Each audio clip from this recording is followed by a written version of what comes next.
بسم اللہ الرحمن الرحیم۔ گمنام ہیروز کے معزز ناظرین، السلام علیکم۔ آئیے چلتے ہیں کہانی کی طرف۔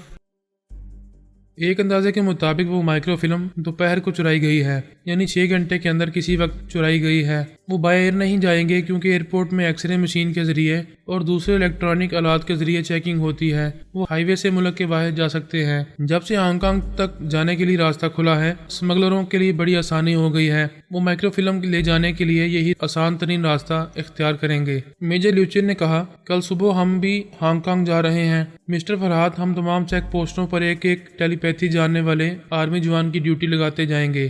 کیپٹن، ہانگ کانگ اور کمبوڈیا تک جانے والی قومی شاہراہوں کی تمام چیک پوسٹوں کی طرف ٹیلی پیتھی جاننے والے جوانوں کو ہیلی کاپٹر کے ذریعے روانہ کرو۔ ہم اپنے ملک سے ایک تنکا بھی چرا کر لے جانے نہیں دیں گے۔ اس کے حکم کی تعمیر ہونے لگی۔ میں نے کہا، میجر، میں اپنے بنگلے میں جا رہا ہوں۔ کل صبح ہم یہاں سے ہانگ کانگ کے لیے روانہ ہوں گے۔ ہم نے پہلے ہی وہاں جانے کا پروگرام بنایا تھا۔ شاید تقدیر میں یہی لکھا ہو کہ وہ مجرم میرے ہی ہاتھوں پکڑے جائیں۔ میں نے میجر سے مصافحہ کیا، پھر اس آرمی افسر کے ساتھ اس کی گاڑی میں بیٹھ کر جانے لگا۔ وہ ٹیلی پیتھی جانے والے فوجی جوانوں کو ہیڈ کوارٹر کے ہیلی پیڈ پر پہنچنے کا حکم دے رہا تھا۔ ہم اس ہیلی پیڈ تک پہنچے تو تقریباً 40 جوان مسلح ہو کر وہاں 4 قطاروں میں کھڑے ہوئے تھے۔ انہیں قومی شاہراہوں کی مختلف چیک پوسٹوں تک پہنچانے کے لیے 6 ہیلی کاپٹر تیار کھڑے تھے۔ میں نے ان سے کہا، ہماری ایک اہم مائکرو فلم چرائی گئی ہے۔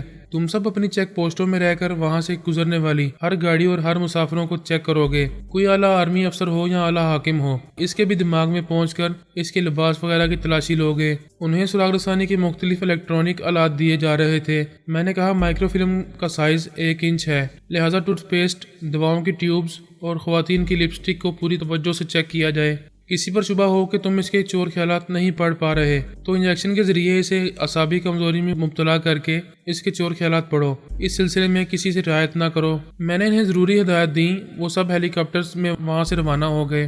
میں بڑی دیر تک کئی آرمی افسران سے مشین کے نقشے کے سلسلے میں گفتگو کرتا رہا۔ میں نے یقین دلایا کہ مائکرو فلم لے جانے والا یہاں سے ہانگ کانگ تک کہیں بھی ہوگا تو مجھ سے بچ کر نہیں جا سکے گا۔ وہ فلم ریکارڈ روم میں واپس آئے گی۔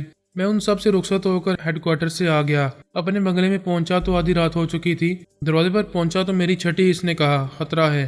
اندر روشنی تھی جبکہ میں نے کسی بھی کمرے کی لائٹ آن نہیں رکھی تھی۔ میں تو صبح سے گیا ہوا تھا، دن کو لائٹ جلا کر نہیں جا سکتا تھا۔ میں نے دبے قدموں چلتے ہوئے کھڑکی کے پاس آ کر دیکھا، وہاں بلائنڈ شیشے لگے ہوئے تھے، آر پر دکھائی نہیں دیتا تھا۔ میں نے بنگلے کے پیچھے آ کر دیکھا، کچن میں بھی روشنی تھی۔ چور ڈاکو دشمن اتنے دلیر نہیں ہوتے کہ گھر میں گھس کر پورے گھر کو روشن رکھیں۔ میں نے کچن کے دروازے کو کھولنا چاہا تو وہ کھل گیا۔ میں نے اندر آ کر دیکھا، کوئی نہیں تھا۔ کچن سے گزر کر ایک کاریڈور میں آیا تو ہلکی ہلکی سریلی سی گنگناہٹ سنائی دی۔ میں کسی حد تک سمجھ گیا۔ اس کے دماغ میں پہنچا تو اندازہ درست نکلا، وہ کم لی تھی۔ میں نے بیڈ روم کے دروازے پر آ کر پوچھا، یہ کیا حرکت ہے؟ تم نے یہ دروازے کیسے کھولے؟ وہ مسکرا کر بولی، آرمی آفیسر کی بیٹی ہوں، میں نے سراغ رسانی کی ٹریننگ حاصل کی ہے، مشکل سے مشکل تالے اور بند دروازے کھول لیتی ہوں۔ مائی ڈیئر، دل کا دروازہ کھول دو۔ وہ دونوں باہیں پھیلا کر میری طرف آنے لگی۔ میں نے فوراً ہی اس کے دماغ میں پہنچ کر اسے آگے بڑھنے سے روک دیا۔ وہ پریشان ہو کر میری طرف قدم اٹھانے کی کوشش کرنے لگی، پھر بولی، اچھا تو تم میرے دماغ میں ہو، یہ کیا حرکت ہے؟ کیا پیار کے لمحات کو اس طرح فریز کیا جاتا ہے؟ تم نے پیار کے لمحات کہاں کہاں گزارے ہیں اور کس طرح پارسا بن کر رہتی ہو؟ یہ میں پکنک کے دوران میں ہی تمہارے خیالات پڑھ کر معلوم کر چکا ہوں۔ ظاہر ہے تم ٹیلی پیتھی جانتے ہو۔ میرے بارے میں جس قدر جان لو کوئی فرق نہیں پڑے گا۔ تم میرے حواس پر چھا گئے ہو۔ میری طلب کو، میری شدت کو سمجھو اور بہتی گنگا میں ہاتھ دھو لو۔ تم نے میری ہسٹری پڑھی ہے، میرے مزاج کو اور میرے معیار کو نہیں سمجھا ہے۔ میں جھوٹے برتن میں نہیں کھاتا۔ تمہاری جوانی، تمہارا حسن میرے لیے کھوٹا سکہ ہے۔ تم میری انسلٹ کر رہے ہو، میرے دماغ سے نکلو۔ مجھے ذات چھوڑو، پھر دیکھو تمہیں کیسے دیوانہ بناؤں گی۔ مجھے تم پر ترس آ رہا ہے۔ میں بھی تمہارے باپ کو تمہاری ان حرکتوں کے بارے میں بتا سکتا ہوں، مگر وہ تمہاری بے روی کو خوب سمجھتا ہے۔ یہ سن کر پریشان ہو جائے گا کہ تم یہاں آئے ہو۔ میں نے اسے ایک جگہ روک رکھا تھا، پھر اس کے دماغ کو ڈھیل دیتے ہوئے بولا، یہاں سے سیدھی گھر جاؤ۔ وہ ٹیلی پیتھی کی گرفت سے نکلتے ہی پھر دوڑتے ہوئے آ کر مجھ سے لپٹ گئی۔ میں نے اس کے دماغ کو ہلکا سا جھٹکا دیا، جیسے کسی نے اسے دھکا دیا ہو۔ وہ مجھ سے الگ ہو کر پیچھے چلی گئی۔ وہ بولی، تم مجھے دھکا دے رہے ہو؟ میں نے دونوں ہاتھ اٹھا کر کہا، دیکھ لو، میں نے تمہیں ہاتھ نہیں لگایا ہے کیونکہ تم اس قابل نہیں ہو۔ اس نے بے بسی سے کہا، مجھے دھتکار دو، بھگا دو، مگر ایک بار سینے سے لگا کر خوب پیار دو۔ کم لی، میں تمہارے ساتھ وقت ضائع نہیں کروں گا۔ مجھے سونا ہے اور صبح تمہارے باپ کے ساتھ جانا ہے۔ میں نے اس کے دماغ پر قبضہ جمایا۔ وہ دوڑتی ہوئی میرے قریب سے گزر کر بیڈ روم کے باہر گئی، پھر ڈرائنگ روم سے گزر کر بنگلے کے باہر جانے لگی۔ میں نے وہاں آ کر دروازے کو اندر سے بند کر لیا، کچن کے دروازے کو بھی اندر سے بند کیا، تمام بتیاں بجھا دیں۔ سونے کے لیے بیڈ روم میں آیا تو دروازہ پیٹنے کی آوازیں سنائی دیں۔ میں بیزار ہو گیا، وہ پھر پلٹ کر آ گئی تھی۔ اس بار میں نے اسے دوڑاتے ہوئے اس کے باپ کے پاس پہنچا دیا۔ میجر نے اسے دیکھ کر حیرانی سے پوچھا، کہاں سے دوڑتی آ رہی ہو؟ تم اتنی رات کو کہاں گئی تھی؟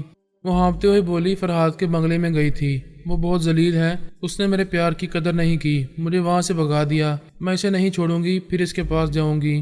میجر نے ایک زوردار تمانچہ رسید کیا، پھر کہا، تم فرحاد کی نظروں میں مجھے گرا رہی ہو، چلو اپنے کمرے میں۔ وہ اسے کھینچتا ہوا اس ایک کمرے کے پاس آیا، پھر اسے دھکا دے کر دروازہ بند کرتے ہوئے بولا، تم یہاں اس وقت تک بند رہو گی جب تک کہ میں فرحاد کے ساتھ یہاں سے چلا نہ جاؤں۔ تم نے مجھے منہ دکھانے کے قابل نہیں چھوڑا ہے۔ مجھے اطمینان ہوا کہ وہ ہمارے یہاں سے روانہ ہونے کے بعد ہی کمرے سے نکلے گی۔ میں نے سونے سے پہلے آنکھیں بند کر کے دماغ کو ہدایت دی کہ میں سودگی سے سوتا رہوں۔ کیملی جیسی کوئی بلا آئے تو میری آنکھ کھل جائے، ورنہ صبح 5 بجے تک سوتا رہوں گا۔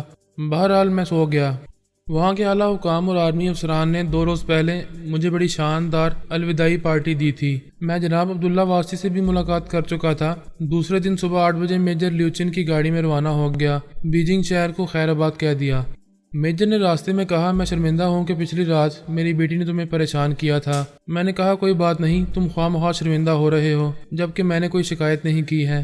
تم نے شکایت نہیں کی مگر ہمارے بارے میں اچھا تاثر نہیں لے کر جا رہے۔ میں تمہارے بارے میں اچھا تاثر لے کر جا رہا ہوں، تم میرے خیالات پڑھ کر معلوم کر سکتے ہو۔ وہ مسکرا کر بولا، میں تمہارے خیالات پڑھوں گا تو تم بھی میرے خیالات پڑھنا چاہو گے۔ میں پڑھنے نہیں دوں گا کیونکہ اور شرمندگی ہوگی۔ بھائی، ہم اندر سے تھوڑے بہت شیطان ہوتے ہیں، اس بڑھاپے میں بھی تھوڑی مستی کر لیا کرتا ہوں، اس سے زیادہ کچھ نہیں کہوں گا، آگے تم سمجھدار ہو۔ میں ہنسنے لگا۔ پہلی چیک پوسٹ پر ہمیں روکا گیا۔ میں نے آرمی کے جوانوں کو سختی سے تاکید کی تھی کہ وہ کسی اعلیٰ حاکم اور آرمی کے اعلیٰ افسر کو بھی چیکنگ کے بغیر چیک پوسٹ سے آگے نہ جانے دیں۔ وہاں 2 ٹیلی پیتھی جاننے والے فوجی جوان تھے، وہ ہمارے دماغوں میں آئے تو ہم نے سانس نہیں روکی، وہ ہمارے خیالات پڑھنے لگے۔ میں نے مسکرا کر کہا، میجر تم مجھے اپنے خیالات پڑھنے کی اجازت کبھی نہ دیتے، مگر ایک جوان تمہاری ہستی اور مستی کے بارے میں بہت کچھ معلوم کر رہا ہے۔ تم کتنے مجبور ہو۔ وہ بولا، بھائی فرحاد، ہم چینی فوج کے سپاہی ہیں، فرائض کی ادائیگی کے لیے جان دے دیتے ہیں۔ یہ جوان تو صرف میرے کھٹے میٹھے راز معلوم کر رہا ہوگا۔ اس جوان نے اچھی طرح خیالات پڑھ کر کہا، سر میں نے خیال خوانی کے دوران میں آپ کے ذاتی رازوں کو سطحی طور سے پڑھا ہے۔ انسان اچھائیوں اور برائیوں کا مجموعہ ہے، ویسے آپ ایک اچھے انسان ہیں۔ ان 2 جوانوں نے ہمارے خیالات کے ذریعے یہ بھی معلوم کیا تھا کہ ہمارے سامان میں کوئی مائکرو فلم یا کسی بھی مشین کا نقشہ نہیں ہے۔ انہوں نے ہمیں ایک تحریری اجازت نامہ دیا جس کے مطابق ہم اگلی تمام چیک پوسٹوں سے کسی چیکنگ کے بغیر گزر سکتے تھے۔ ہم پھر اگلی منزلوں کی طرف چل پڑے۔ سفر بہت طویل تھا، ہم دوسرے دن شام تک ہانگ کانگ پہنچنے والے تھے۔ میں چین کے مختلف علاقوں کو دیکھنے کے لیے یہ طویل سفر کر رہا تھا۔ میں اور میجر باری باری ڈرائیو کرتے رہے، رات کو صرف 6 گھنٹے سونے کے لیے ایک ہوٹل میں قیام کیا، پھر صبح 4 بجے اٹھ کر آگے چل پڑے۔ میجر ٹھرکی تھا، کسی حسین اور جوان عورت سے دوستی کر لی تھی، وہ آگے کے شہر یانگفو تک جانا چاہتی تھی۔ اس نے اپنی گاڑی میں اسے بٹھا لیا، اس کے ساتھ پچھلی سیٹ پر بیٹھ گیا۔ میں نے پوچھا، یہ کیا حرکت ہے؟ اس نے التجا آمیز لہجے میں کہا، ایسے ہی وقت دوست کام آتے ہیں، پلیز میرے کام آؤ۔ گارڈ پرامس، میں بھی تمہارے کام آؤں گا۔ آگے دیکھتے ہوئے ڈرائیو کرتے رہو، پیچھے دیکھو گے تو گاڑی کہیں ٹکرا جائے گی۔ میں ونڈ سکرین کے پار دیکھتے ہوئے ڈرائیو کرنے لگا۔ جب وہ حسینہ اس کی کار میں آئی تھی تب ہی میں نے اس کی آواز سنی تھی۔ اس کے خیالات پڑے تھے، وہ فلرٹ تھی اپنا کام نکالنے کے لیے، یعنی یانگفو شہر تک جانے کے لیے اور میجر سے اچھی خاصی رقم اینٹھنے کے لیے۔ اسے خوش کرنا چاہتی تھی، لیکن میں رنگ میں بنگ ڈالنے لگا۔ پیچھے دیکھنے کی ضرورت نہیں تھی، کبھی کبھی اس کے دماغ میں جا کر واپس آ جاتا تھا۔ میجر اس کا ہاتھ تھام کر اس کی ہتھیلی کی پشت کو چومنا چاہتا تھا۔ وہ میری مرضی کے مطابق ہاتھ چھڑا کر بولی، یہ کیا کر رہے ہو؟ تم اتنا بھی نہیں جانتے کہ پیار کہاں سے سٹارٹ کیا جاتا ہے؟ ہاتھ سے نہیں، پاؤں سے۔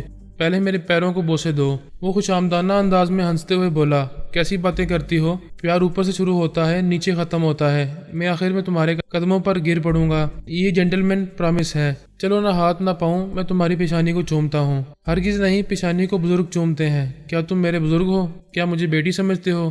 توبہ کرو، میں بوڑھا ہوں، نہ تم بچی ہو۔ ہم تو ہم عمر ہیں۔ ہاں، پیشانی سے سٹارٹ لوں، نہیں پیروں سے۔ پلیز، مرد کو جھکنا نہیں چاہیے، اسی لیے پیار نیچے سے نہیں اوپر سے شروع ہوتا ہے۔ وہ بولی، ہمارے خاندان میں نیچے سے شروع ہوتا ہے۔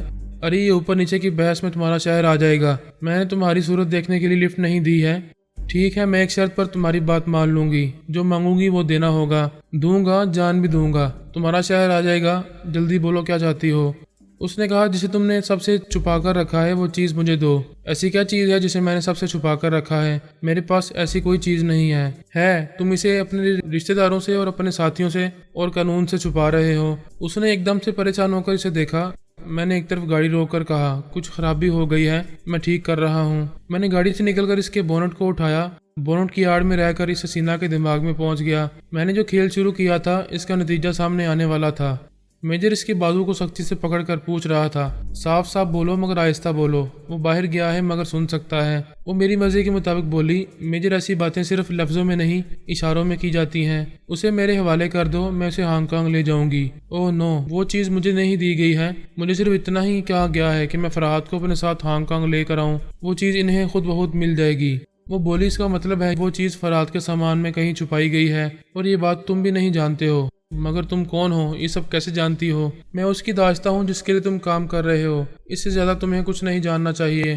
وہ گاڑی سے باہر نکل کر ایک طرف تیزی سے جانے لگی۔ میجر اس کے خیالات پڑھ کر اس کے بارے میں حقیقت معلوم کرنا چاہتا تھا، لیکن میں نے اس کے دماغ پر قبضہ جما رکھا تھا۔ وہ سوچ رہی تھی میں اس کی داشتہ ہوں، مگر وہ شراب کے نشے میں مجھے الٹے سیدھے کاموں میں لگاتا رہتا ہے، لعنت ہے اس پر، آئندہ میں اس کا کوئی کام نہیں کروں گی۔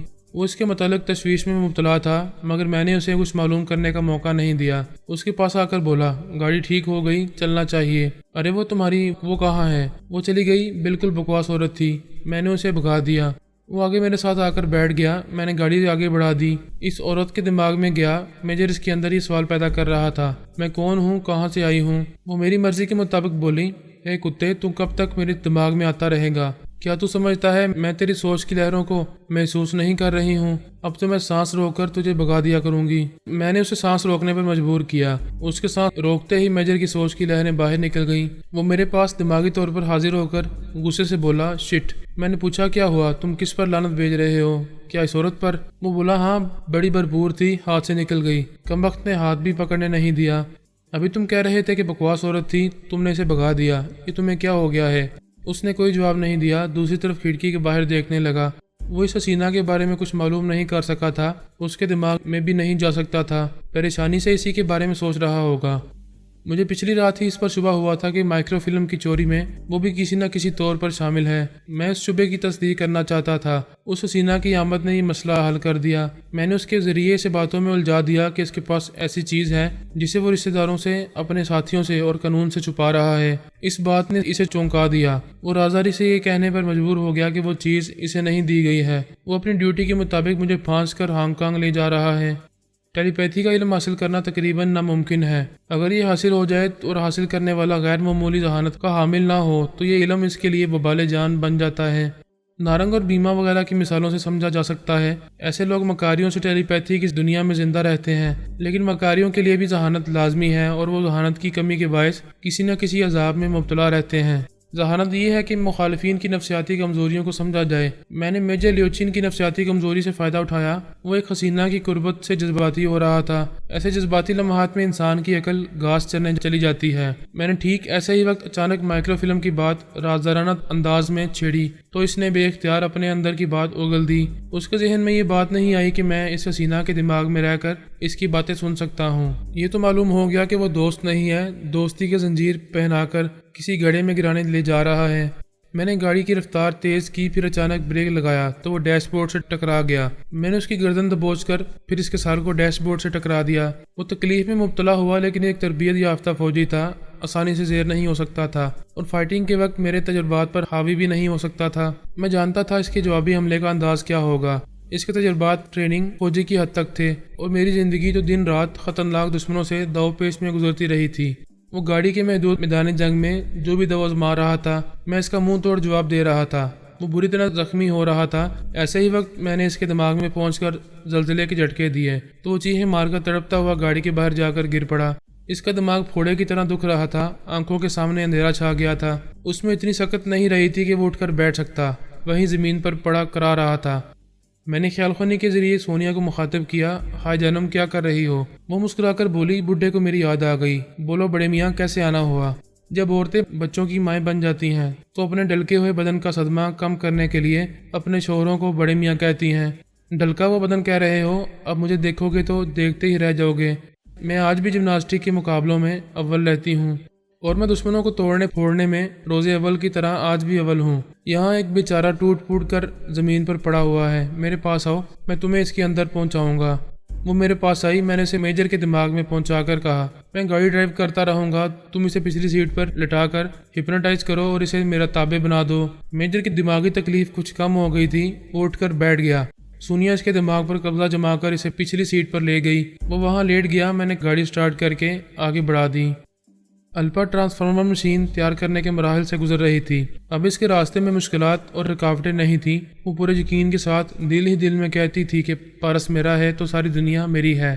دنیا کے تمام بڑے ممالک اور تمام خطرناک تنظیمیں اب ٹرانسفارمر مشین تیار کرنے سے اسے نہیں روک سکیں گی۔ اس نے پچھلے دنوں پارس سے بدترین دشمنی کی تھی، اسے اپنا غلام بنائے رکھنے کے لیے اپنے تمام ذرائع اور تمام صلاحیتیں آزما چکی تھی، لیکن نتیجے کے طور پر خود اس کی ممولہ اور کنیز بن گئی تھی۔ اب سے پہلے بھی اس نے ایسی کئی حماقتیں کی تھیں اور ہمیشہ بری طرح ذلیل ہوئی تھی۔ اس بار جو حادثہ اسے پیش آیا تھا، اس کے نتیجے میں وہ مر سکتی تھی یا کوئی دشمن اسے اپنی ممولہ اور کنیز بنا سکتا تھا۔ ایسے وقت پھر پارس نے اس سے ہمدردی کی تھی، اس کے دماغ میں رہ کر بیما جیسے دشمن کو بھگا دیا تھا، لیکن اسے ہمدردی کرنے کے باوجود اس نے کبھی محبت سے یا نفرت سے اسے مخاطب نہیں کیا، کبھی یہ ظاہر نہیں کیا کہ وہ چپ چاپ اسے دشمنوں سے تحفظ دے رہا ہے۔ دراصل عورت کے ہاتھوں میں ایک اندیکھی لاٹھی ہوتی ہے، جوان ہوتے ہی وہ یہ لاٹھی ہاتھوں میں لے کر تن کر کھڑی ہو جاتی ہے۔ یہ طے کر لیتی ہے کہ جو مرد اس کی زندگی میں آئے گا اسے محبت سے لاٹھی کے ذریعے ہانکتی رہے گی اور نفرت سے لاٹھی مارتی رہے گی۔ الپا یہی کر رہی تھی۔ جوانی کی ابتدا سے پارس اس کی زندگی میں آیا تھا، تب سے وہ اسے کبھی محبت سے ہانک رہی تھی اور کبھی نفرت سے لاٹھی مار رہی تھی۔ اپنے برے حالات میں اسے معافیاں مانگتی رہتی تھی اور بہترین حالات میں اسے دشمنی کرتی رہتی تھی۔ اب اپنے بدترین حالات میں پورے یقین سے کہہ رہی تھی کہ صرف پارس ہی اس کا مددگار ہے۔ اسے ٹیلی پیتھی جاننے والے دشمنوں سے کوئی غیبی قوت نہیں بچا رہی ہے، جس کے پیچھے وہ لاٹھی دوڑتی ہے وہی محبوب اسے تحفظ فراہم کر رہا ہے۔ اس نے کئی بار سوچ کے ذریعے پارس کو مخاطب کیا، میں جانتی ہوں تم مجھ سے ناراض ہو، اس سے پہلے بھی ناراض رہے تھے لیکن برے وقت میں میرے کام آتے رہے تھے۔ اس بار تو میں نے دشمنی کی انتہا کر دی تھی، اس کے باوجود تم بڑی خاموشی سے دوستی نبھا رہے ہو۔ اگر مجھ میں ذرا سی بھی انسانیت اور شرافت ہے تو اب میں زندگی کی آخری سانس تک تمہارے سامنے سر جھکاتی رہوں گی۔ وہ سوچ کے ذریعے بولتی رہتی تھی لیکن اسے جواب نہیں ملتا تھا۔ وہ کہتی تھی تمہارے پیار کا یہ انداز دنیا سے نرالا ہے، مجھ سے اتنی نفرت کرتے ہو کہ مجھ سے بات تک کرنا گوارا نہیں کر رہے، اور ایسی خاموش محبت کر رہے ہو کہ دشمنوں سے تحفظ بھی دے رہے ہو اور میرے لیے ٹرانسفارمر مشین تیار کرنے کے راستے بھی ہموار کر رہے ہو۔ راستے ہموار ہو چکے تھے۔ وہ اپنے فارم ہاؤس کے کاٹیج میں جیکی ہنٹر کے ساتھ رہنے لگی تھی۔ بڑی رازداری سے اس کاٹیج کے تہہ خانے میں وہ مشین تیار کر رہی تھی۔ اس نے اس سلسلے میں 4 افراد کو ہپنوٹائز کیا تھا، ان کے دماغوں سے ان کا ماضی اور ان کی شخصیت بھلا دی تھی۔ وہ چاروں اب اپنے متعلق اتنا ہی جانتے تھے کہ وہ الپا کے ملازم ہیں، کاٹیج کے پیچھے والے کوارٹرز میں رہتے ہیں اور الپا کے احکامات کی تعمیل کرتے رہتے ہیں۔ وہ کن احکامات کی تعمیل کرتے رہتے ہیں یہ خود نہیں جانتے تھے۔ الپا ان سے کام لیتے وقت انہیں غائب دماغ بنا دیتی تھی۔ ان کے ذہن میں صرف اتنی سی بات رہتی تھی کہ وہ کسی تہہ خانے میں جا رہے ہیں اور ایک مشین کی تیاری کے سلسلے میں جیکی ہنٹر کی مدد کر رہے ہیں۔ ان مراحل سے گزرنے کے دوران میں الپا کے تمام زخم بھر گئے تھے، اس کی دماغی توانائی بحال ہو گئی تھی۔ ایک دن اس نے خیال خوانی کی پرواز کی تو خوشی سے کھل گئی۔ اس نے آزمائش کے طور پر ایسا کیا تھا اور جیکی ہنٹر کے دماغ میں پہنچ گئی تھی۔ وہ معلوم کرنا چاہتی تھی کہ اس پر اب تک ترمیمی عمل کا اثر ہے یا نہیں۔ اس کے کیے ہوئے عمل کا اثر بہت پہلے ہی ختم ہو چکا تھا۔ پارس نے دوبارہ جیکی ہپنوٹائز کر کے اسے الپا کا محکوم بنا دیا تھا اور وہ سمجھ رہی تھی کہ اس کے پچھلے عمل کا اثر اب تک باقی ہے۔ بہت دنوں کے بعد الپا کے نصیب جاگے تھے، اس کی خیال خوانی کی صلاحیت بحال ہو گئی تھی۔ اس نے جیکی کے خیالات پڑھے تو پتہ چلا وہ کچھ دنوں کے لیے الپا کا معمول نہیں رہا تھا، آزاد ہو کر اس کے منگلے سے چلا گیا تھا۔ اس نے اپنی بیٹی ڈائنا سے ملاقات کی تھی اور بیٹی کے ساتھ امریکہ جانے کی تیاری کی تھی، پھر اچانک نہ جانے کیسے اس کا ارادہ بدل گیا تھا، وہ پھر معمول بن گیا تھا۔ الپا اس کے یہ خیالات پڑھ کر سمجھ گئی کہ پارس نے دوبارہ جیکی کو اس کا تابع بنایا ہے تاکہ وہ اس کے لیے ٹرانسفارمر مشین بنا سکے۔ اس نقطہ نظر سے یہ پارس کی محبت کی انتہا تھی، لیکن پارس تو جناب تبریزی کی ہدایت پر عمل کر رہا تھا۔ یہ عجیب بات تھی کہ الپا یہودی تھی، مسلمانوں کی کٹر دشمن تھی، پھر بھی اس کی مدد کی جا رہی تھی، اگرچہ اسے کبھی یہ موقع نہیں ملا تھا کہ وہ خاص طور سے منصوبے بنا کر مسلمانوں کو نقصان پہنچاتی۔ اس کی دشمنی اس حد تک رہی تھی کہ اس نے فلسطین کے مسلمانوں کی بہتری کے لیے کبھی کچھ نہیں کیا، اور پارس سے محبت کرنے اور شادی کرنے کے باوجود اس لیے دشمنی کرتی رہی کہ وہ مسلمان ہے اور ہمیشہ اس پر غالب آتا رہتا ہے۔ ان تمام حقائق کے باوجود جناب تبریزی نے ایک بار اس کی مدد ایسے وقت کی جب وہ زچگی کے وقت تکلیف میں مبتلا تھی۔ اس وقت کتنے ہی دشمن اس کے دماغ میں پہنچ کر اسے اپنی معمولہ اور کنیز بنانا چاہتے تھے۔ جناب تبریزی کی ہدایت کے مطابق ان تمام دشمنوں کو ناکام بنا کر الپا کو تحفظ فراہم کیا گیا تھا۔ الپا کے موجودہ حالات میں بھی جناب تبریزی کی ہدایت کے مطابق پارس عمل کر رہا تھا۔